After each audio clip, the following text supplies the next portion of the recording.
دنیا کی جتنی ایجادات ہیں، نئے نئے علم کی شکلیں ہیں، سوائے اس کا اور کچھ حاصل نہیں کہ یہ اللہ کے گودام سے چیزیں نکالنے کا طریقہ ہے، پھر ان کے صحیح استعمال کرنے کا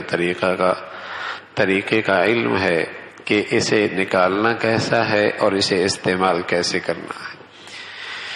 باقی ساری چیزیں اللہ رب العزت نے خود ہی رکھ دی ہیں، یہ انسان اپنی ایجادات سے، اپنی محنت اور کوشش سے وہ چیزیں گودام سے نکالتا ہے اور پھر انہیں استعمال کرنے کا صحیح طریقہ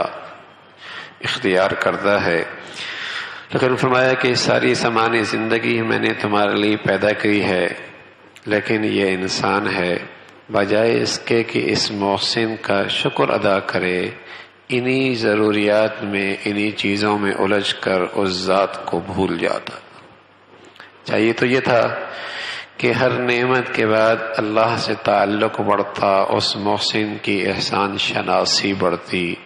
اس محسن کی احسان شناسی بڑھتی، اس محسن کی معرفت نصیب ہوتی اور دل سے اس کا گرویدہ اور شکر گزار ہوتا۔ لیکن یہ ان چیزوں میں الجھ کر اسے ہی بھول گیا جس کی طرف سے یہ سب عطا ہے، جس نے یہ سب نوازشات اسے دے رکھی ہیں، اسی کو بھول گیا ہے۔ دیکھتا نہیں کہ ہم نے اسے پیدا کیا، پھر اس کو صورت بخشی، اور صورت بھی ایسی کہ ایسی مخلوق میں ایسی خوبصورت صورت اور اللہ نے کسی کو نہیں دی، ایسی خوبصورت صورت دی۔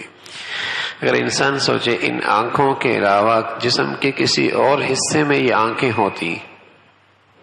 اور اس ناک کی جگہ پر کوئی اور چیز ہوتی، اور جہاں اس کا منہ ہے یہاں کے علاوہ کہیں اور جگہ یہ ہوتا تو کیسا لگتا؟ اللہ نہ کرے، ہزار بار نہ کرے، کوئی بچے کی آنکھیں اپنی جگہ سے ہٹی ہوئی ہوں، کسی شخص کا ہاتھ اپنی جگہ سے ہٹا ہوا ہو۔ یعنی اللہ رب العزت نے کیسی تخلیق فرمائی کہ جہاں جو چیز رکھی اس سے بہتر جگہ ہو ہی نہیں سکتی تھی، اور پھر انسان کے لیے ان سب چیزوں میں وہ راحت رکھی ہے، لقمہ اٹھاتا ہے، دیکھ بھی لیتا ہے، سونگ بھی لیتا ہے، منہ میں بھی ڈال لیتا ہے۔ ایک ہی چیز میں ایک بیک وقت سب چیزیں ہو جاتی ہیں۔ بہت کم شکر کرنے والے ہیں، بہت کم شکر کرنے والے ہیں جن کے دل کی کیفیت یہ ہو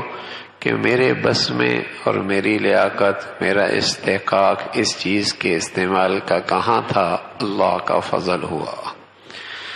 اللہ کا فضل ہوا۔ دل کی کیفیت بھی یہ ہو اور زبان پر بھی ہر وقت اللہ کا شکر ہو، اس کی نعمتوں کی، اس محسن کی تعریف ہو، مدح ہو،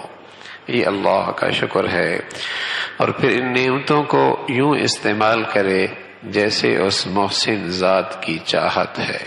جیسے اس کریم داتا کی چاہت ہے۔ یہ احسان شناسی ہے۔